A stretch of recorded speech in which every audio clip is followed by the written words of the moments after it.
ڕێز و سڵاو بۆ ئێوە بینەرانی خۆشەویستی تەلەڤیزیۆنی کۆمەڵە زۆر خۆشحاڵم بە بەرنامەی لێکدانەوە هەڵوێستەوە هاتومەوە خزمەتیەوەی ئازیز. بینەرانی خۆشەویست بۆ بەرنامەی ئەمڕۆکەمان سێ بابەتمان بۆ ئامادە کردوون. یەکەمین بابەتیان نووسینەکە لە بەڕێز ڕزگار عومەر. سەردێڕی نووسینەکە ئەوەیە: هەژاری پێویستی بە دوژمنە.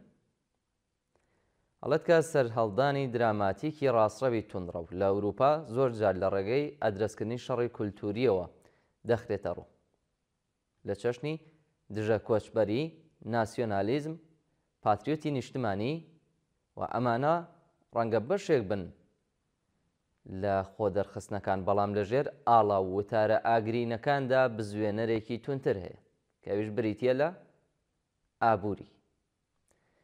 کاتێک ئابووریەکان تووشی داڕمان دەبن، خەیاڵ و پرۆژەی سیاسی تاریکتر ڕنگڕێژ دەکرێن، بە تایبەتی لەلایەن هێزە ڕاستڕەوەکانەوە. هەژاری و دڵە ڕاوکێ دەبێتە خاکێکی بەپیت بۆ ئەوانەی بەڵێنی وەڵامی سادە دەدەن و دوژمنێکی ئاشنا بۆ دادەتاشن. ڕەنگە دراوسێکەت هەڵبژێرن تا هەموو مەینەتیەکان بخەنە سەر ئەستۆی ئەم دوژمنە داتاشراوە. بۆ ئەوەی بتوانین زەمینەی ئابووری گرێ بدەینەوە بە بەهێزبوونی ڕەهەندی ڕاستڕەوی لە بەریتانیا، گرنگە ئەم داتا ئابووریانە لە بەرچاو بگرین کە هەمویان داتای فەرمی حکوومەتی بریتانیا خۆیەتی.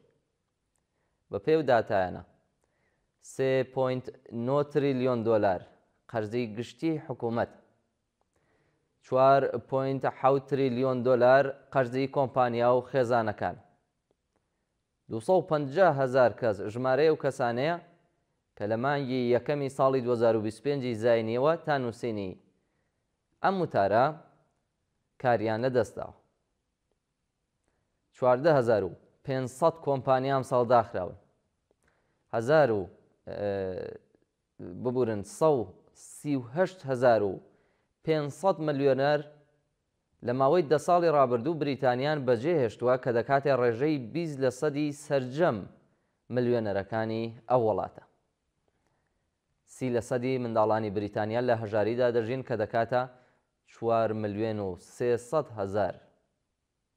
لە ڕووی سیاسی و کۆمەڵناسیەوە ئەمانە تەنها قەیرانێکی ئابووری نییە، بەڵکو قەیرانێکی زەبەلاحی کۆمەڵایەتی و دەرونیشە.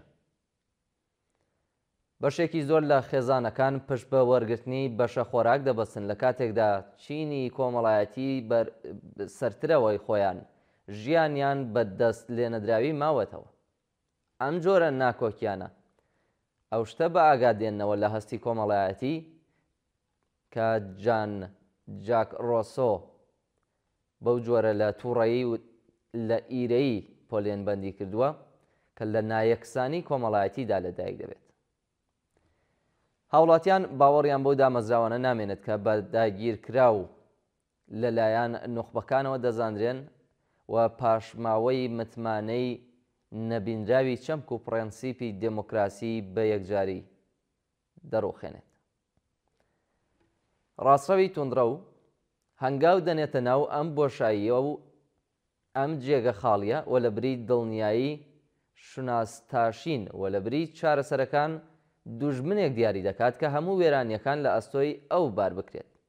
کۆچبەریش ئامانجێکی زۆر ئاسانە بۆ هەموو ئەم داڕمانە کە بخرێتە ئەستۆی ئەو، چونکە هەمیشە دەبێت لە بیرمان بێت لە سیاسەتکردن و لە پرۆسەی لە قاڵبدانی ڕایگشتی بەرەو یەک ئامانج تاکتیکی جێبەجێکردنی گوتاری هەژاری پێویستی بە دوژمنە ئاسانترین ڕێگایە بۆ کارکردن لە نێو ئەو بۆشاییە فراوانەی نێوان هۆشیاری سیاسی و هەژاری کە دروست دەبێت. یەکێک لە سوودەکانی فەلسەفەی سیاسی ئەوەیە کە یارمەتی دەرە بۆ ئەوەی ڕوونی بکەینەوە کە بۆچی نایەکسانی توندڕەوی دەچێنێت. وەک تۆماس پیکێتی و کەیت پیکێت دەڵێن، کاتێک سامان چڕ دەبێتەوە لە دەستێکی کەمینەدا، واتە سامان و سەروەت لە دەستی کەمینەیەک لە کۆمەلگادا کۆ ببێتەوە، دەسەڵاتی سیاسیش هەر لە دەست ئەوانە کۆ بێتەوە. لە دۆخی وادا خەڵک بەهەسکردن بە بێهێزی خۆیان هەوڵ دەدەن خۆیان لەم دۆخە هێنە دەرەوە. لە هەندێک توێژینەوەی نوێدا ئاماژە بەوە کراوە کە هەر خاڵێک لە نایەکسانی کۆمەڵایەتی نەتەوەیەک زیادبوونی 1 خاڵ لە سەدا لە پشتیوانی ڕاستڕەوی توونڕەودا دروست دەکات. نایەکسانی بێمتمانەی دروست دەکات. بێمتمانەی دوژمن و ئەوانی تر دروست دەکات و زۆر ناباو ئەو سیستمەی وڵاتی لەسەر بنیات نراوە دموکراسی خۆی دەبێتە ئامانجێکی ئاسانی ڕاستڕەوی. بە شێوەیەکی ناکۆک پارتە ڕاستڕەوە تونڕەوەکان و ئەو حەزبە ڕاستڕەوانە بە دەگمەن و زۆر دەگمەن ئەو پێکهاتانە هەڵدەوەشێنەوە کە نایەکسانی کۆمەڵایەتی لە ناو کۆمەلگادا فراوان دەکەن و پەرەی پێدەن. بەڵکو لە زۆربەی ئەزمونە کۆنە نوێیەکانی مێژوودا ئەوان پاڵپشتی ئەو سیاسەتانە دەکەن لە کە چەشنی کەمکردنەوەی باج لەسەر دەوڵەمەندەکان و پاراستنی کرێکاران لاوااستر دەکات کە هەر ئەو نایەکسانیە قوڵتر دەکەنەوە کە خۆیان گوتاری ئێستای خۆیان لەسەری دروست دەکەن. ئێستا بریتانیا لە لێواری خەیرانێکدا دەلەرزێت کە ساڵی 1976 زاینی بیر دەخاتەوە کاتێک ناچار بوو لە سندوقی دراوی نێودەوڵەتی قارس بکات. کۆبوونەوەی تیمەکانی ڕزگارکردنی ئابووری بە بێدەنگی کە حکوومەت دایمەزراندووە جەخت لەسەر ترسی کەوتنی دارایی دەکاتەوە. لەگەڵ داخستنی ڕۆژانەی کارگەکان و نەمانی موچە بۆ ئەوانەی لەم کارگانە کاریان لەدەست دەچێت گوتاری ئەوەی کە دەڵێت کۆچبەران تاوانبارن زۆر بەرزتر دەبێت لە تاوانبارکردنی کەموکوڕی استراتیژی ئابووری.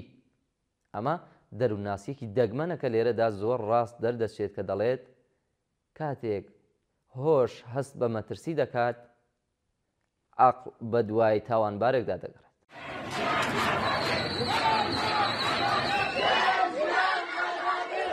اینجا کردستان است. کابوس فاشیستا.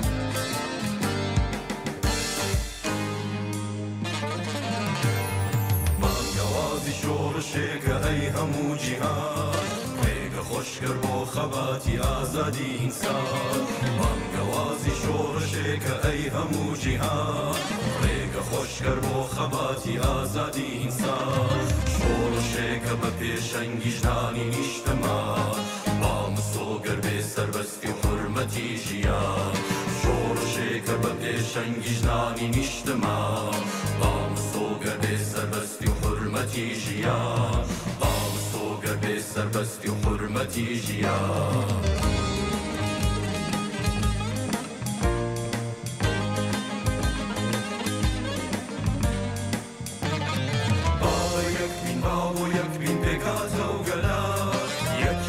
ترس دەخاتە دڵی دوژمنان بابە یەک بین باب و یەک بین پێکاتە و گەلان یەکیەتی ترس دەخاتە دڵی دوژمنان خۆ نەویستی بەدی دێنێ ئاوەت و خەومان باڵندەی ئامانجمان نەفڕێنێ بۆ ئاسمان خۆ نەویستی بەدی دێنێ ئاوەت و خەومان باڵندەی ئامانجمان نەفڕێنێ بۆ ئاسمان باڵندەی ئامانجمان نەفڕێنێ بۆ ئاسمان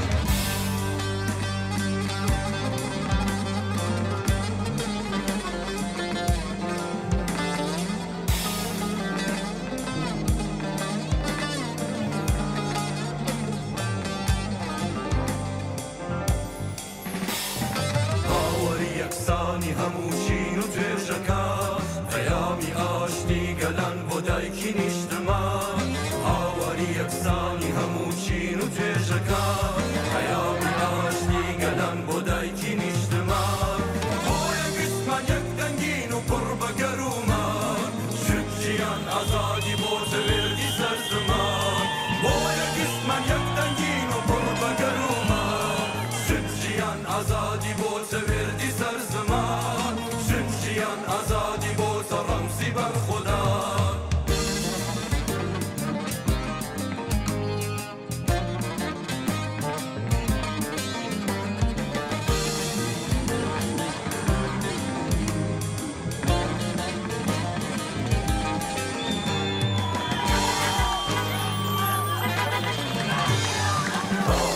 کۆیلەی زۆردارانەی ئینسانەکە بۆ دەبێت چاوەڕێ مەرگ بین لە هەناسەدا ساڵەکەی کۆیلەی زۆردارانەی ئینسانەکە بۆ دەبێت چاوەڕێ مەرگ بین لە هەناسەدا شۆڕژێکی گەورەمێک بخەین بۆمان و نەمان با یەکجاری ئازادی بێت بەداهاتوومان بۆ یەگشتمان یەک دەنگین و پڕ بە گەرومان شتیان ئازادی بۆتە وێردی سەرسەمان شتیان ئازادی بۆتە ڕەمزی بەرخۆدا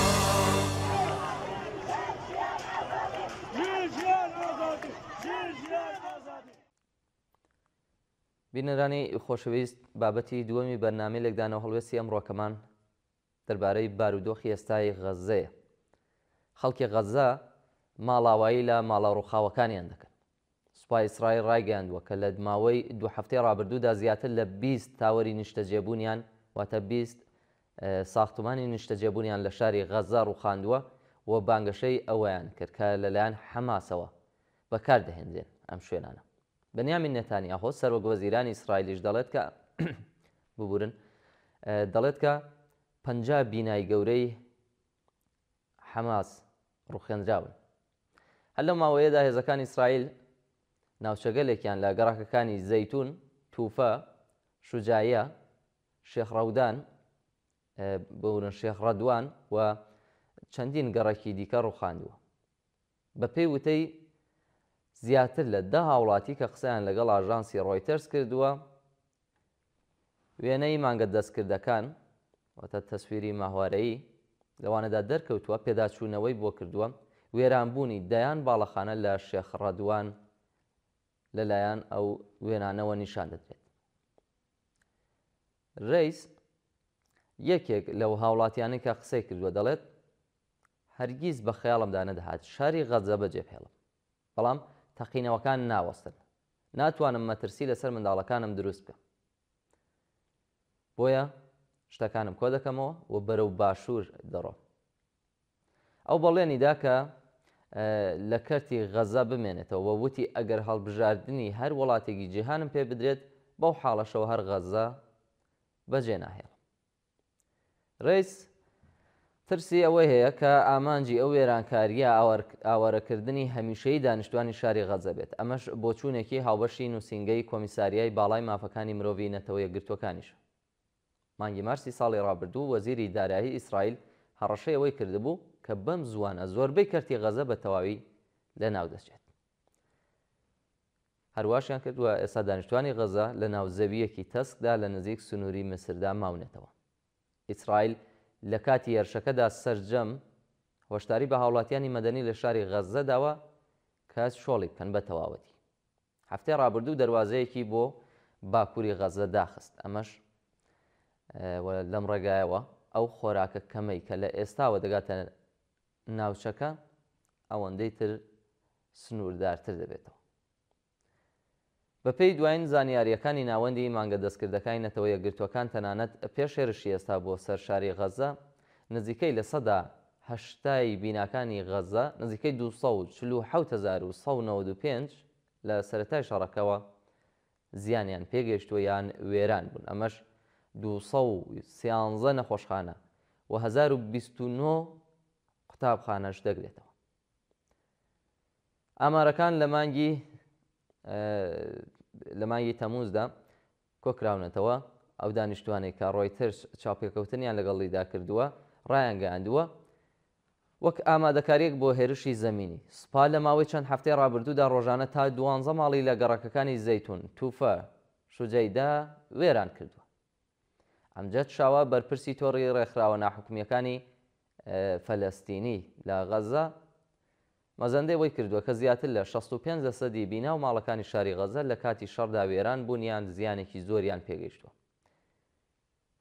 تەسویرە ماهوارەیەکان چەند گەڕەکێک دەردەخات کە لە چەند هەفتەی ڕابردوودا زیانێکی بەرفراوان بەر جەرگەی شارەکە کەوتووە لەوێدا.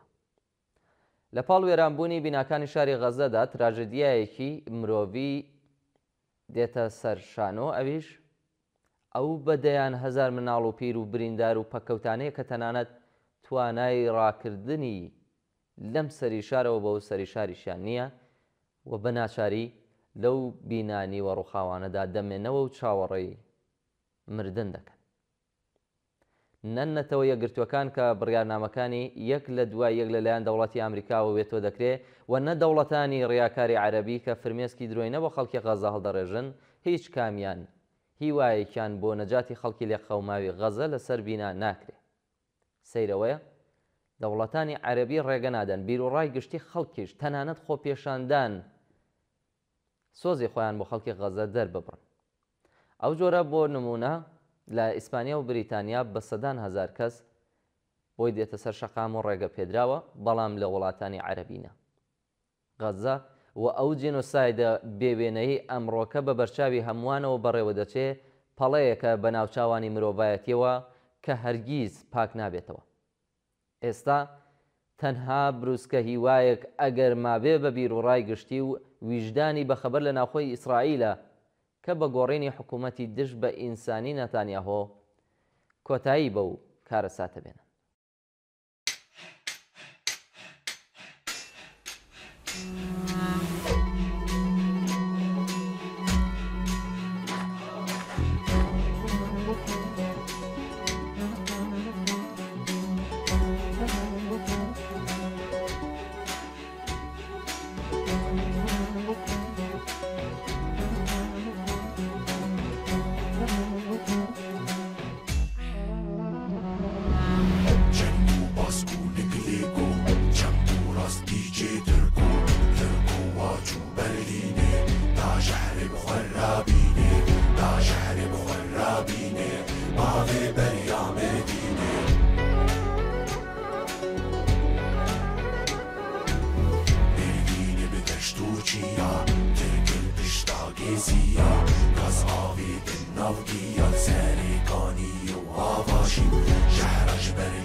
بینەرانی خۆشەویست، دوایین بابەتی بەنامەی ئەمڕۆکەمان دەربارەی توندوتیژی خێزانیە. باسێکەکەین لە هۆکار و کاریگەریە خراپەکانی و کاریگەریە نەرێنیەکانی. بابەتێکمان لەم بارەیەوە هەیە لە ئامادەکردنی شەنگا هێوی. لە ناو کۆمەلگای کوردستاندا نائارامی و گرژی و هەڵچوون و تووڕەیی و توندوتیژی وەک ڤیرۆسێکی نەخۆشخەر تەشەنەی کردو. توندوتیژی خێزانی لە هەرێمی کوردستان بەردەوامە.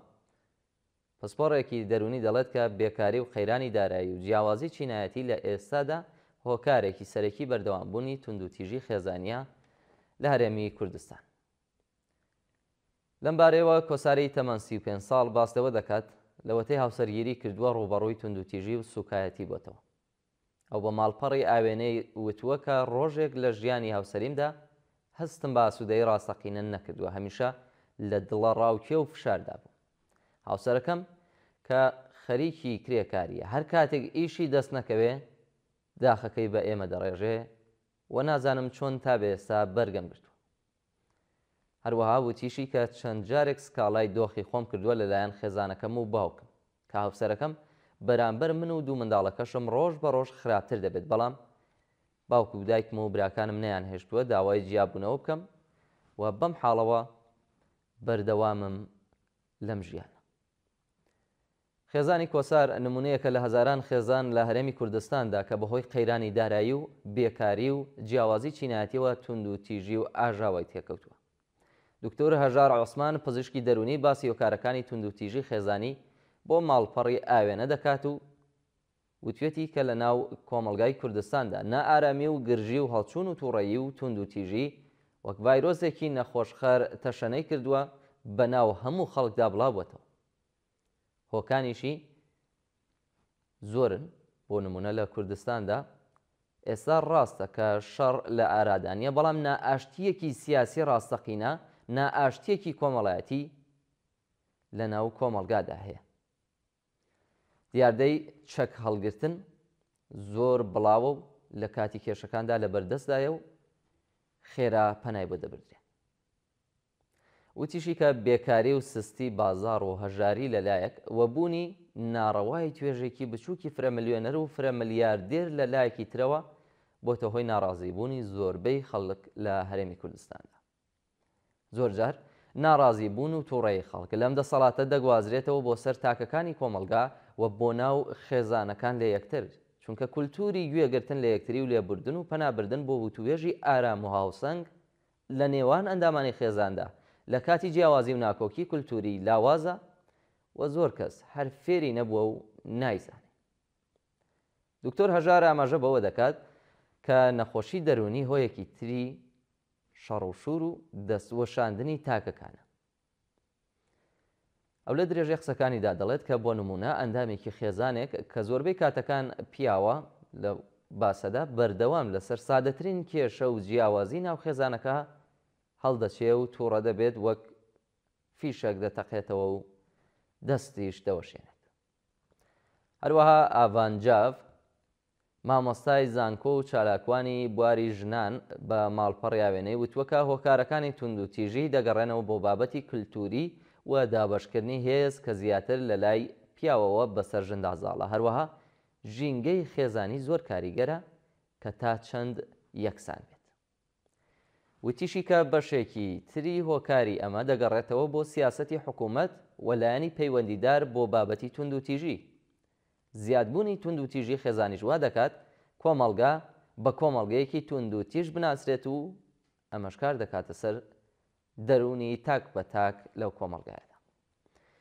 یوسف عومەر ڕێنماییکاری دەرونی دەڵێت کە توندوتیژی خێزانی چەندین کاریگەری نەخوازراوی هەیە، وەک کاریگەری دەرونی کە ترس، دڵەڕاوکێ، خەمۆکی و شڵەژانی دەرونی بڵاو دەکاتەوە لە ناو تاکەکاندا، بە تایبەتی ئەوانەی ڕاستەوخۆ بوونەتە قوربانی.